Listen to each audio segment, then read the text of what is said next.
처음 달리기를 시작하겠다고 마음먹고 뛰어보면 갑자기 숨이 너무 차고 진짜 너무 힘든데 이런 생각부터 드시죠?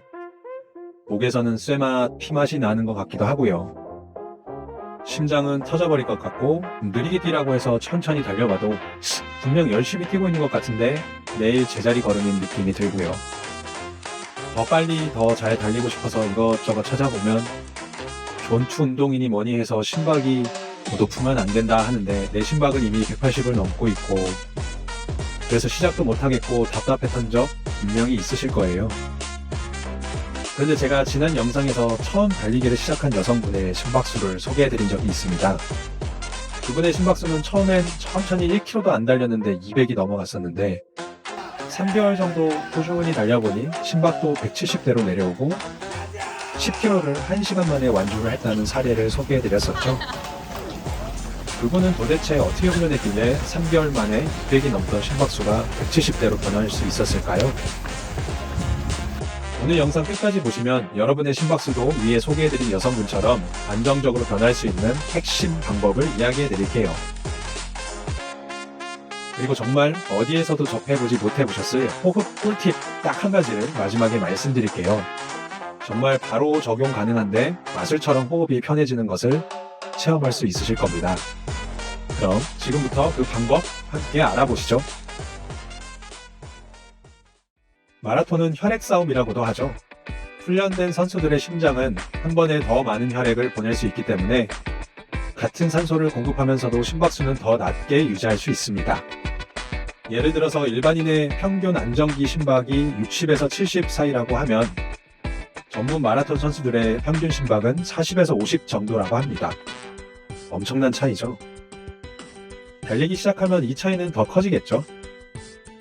달리기를 안 하던 사람이 갑자기 달리기 시작하면 심장이 미친 듯 빠르게 뛰기 시작합니다. 운동 강도가 높아질수록 심장은 더 자주, 더 세게 뛰면서 들숨에는 전신에 산소를 보내주고 날숨에는 몸에 쌓인 이산화탄소를 배출하게 됩니다. 대부분 산소를 흡입하는 데 많은 신경을 쓰지만 사실 더 중요한 건 몸에 쌓인 이산화탄소를 배출하는 것이에요. 강한 운동을 할수록 근육은 더 많은 산소를 필요로 하고 그래서 심장은 더 많은 혈액을 보내야 합니다. 이것을 우리는 심박출량이라고 합니다. 쉽게 말해서 심장이 한번 뛸 때 얼마나 많은 혈액을 보내느냐는 것이죠. 심박수를 자동차에 비유해보면 RPM이라고 볼 수 있고 심박출량은 엔진의 파워라고 생각을 하시면 됩니다. 심박출량이 커질수록 같은 속도로 달려도 심박수는 덜 올라갈 거고 지구력과 스피드는 자연스럽게 좋아질 겁니다. 초보 러너는 왜 심박수가 높을까요? 초보 러너의 심장은 아직 운동에 단련되지 않은 상태입니다. 다른 러너들은 조깅 페이스로 뛰는데 우리는 같은 속도로 달리면 심박수가 폭발합니다. 조금만 강도가 올라가도 심박수가 180, 190까지 막 훅훅 치솟고 숨이 가빠워지기 시작하죠. 이건 마치 심장을 계속 RPM 게이지의 레드존까지 올리고 사용하는 것과 같습니다. 이렇게 되면 몸에 젖산이 급격히 쌓이면서 빠르게 지치게 되죠. 그래서 1, 2km만 뛰어도 숨이 턱까지 차고 5km는 엄두도 안 나게 되죠. 무리해서 달리다 보면 부상의 위험까지 커지게 됩니다. 하지만 걱정하지 않으셔도 돼요. 훈련을 통해서 심장은 분명 강해집니다. 꾸준히 달리다 보면 같은 속도로 달려도 심박수가 점점 낮아지는 경험을 여러분도 분명 하시게 될 겁니다. 강한 심장을 만드는 첫 번째 방법은 바로 슬로우 조깅입니다. 슬로우 조깅은 말 그대로 천천히 달리는 것이죠. 옆에서 산책하는 사람들이 걷는 속도와 비슷하거나 그것보다는 약간 더 빠른 속도로 20-30분 정도 달리는 것을 말합니다. 처음 달리시는 분들은 당연히 이렇게 달리셔야 되고요. 특히 여러분들 중에서 이미 나는 달리기를 좀 해서 한 3-40분 정도는 충분히 달릴 수 있다 하시는 분이 계실 텐데요. 혹시 그분들 중에서 심박수가 160, 170을 넘어가면서 달리는 분들이 계시다면 꼭 속도를 줄이시고 심박을 낮춰서 달리는 연습을 하셔야 합니다.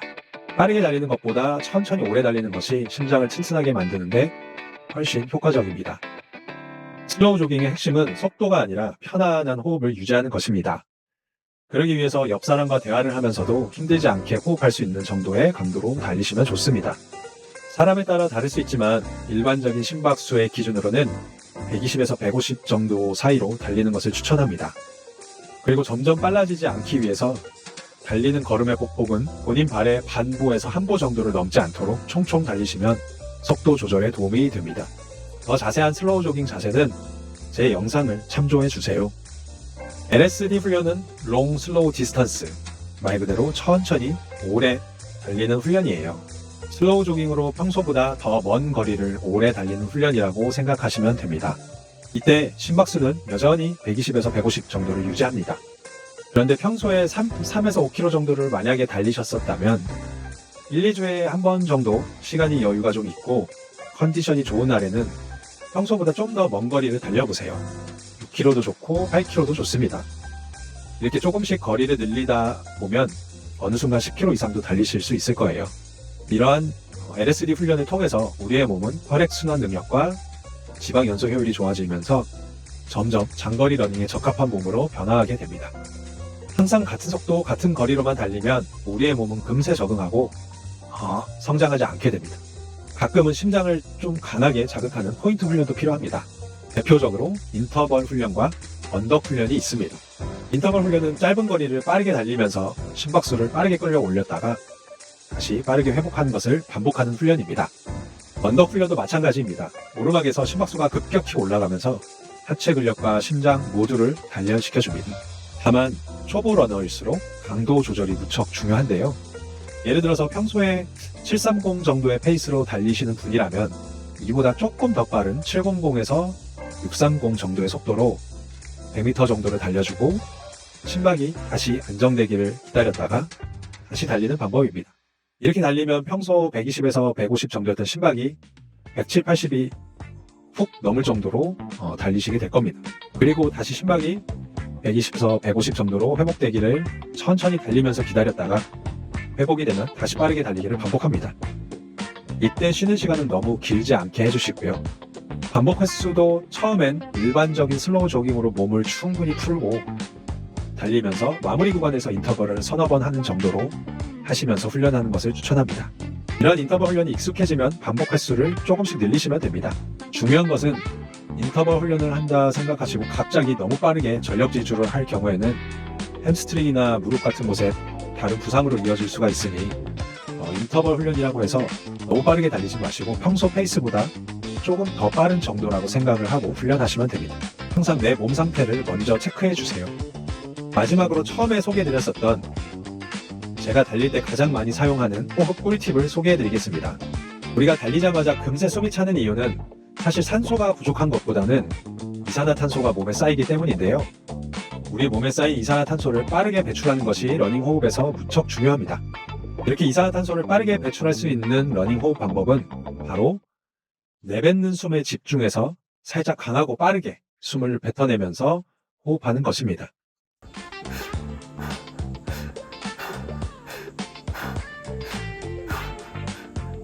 다시 설명드리면 달리면서 호흡을 하실 때 들이마시는 숨보다 내뱉는 숨에 조금 더 집중해서 호흡해보세요.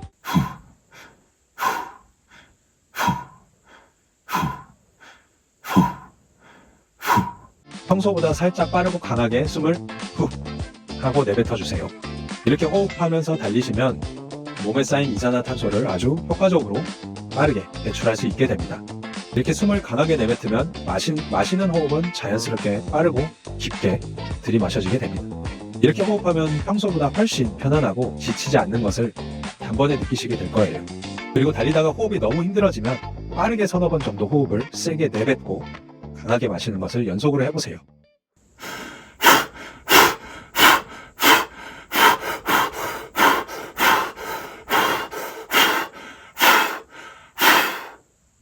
그럼 호흡이 금세 안정적으로 변하게 될 겁니다.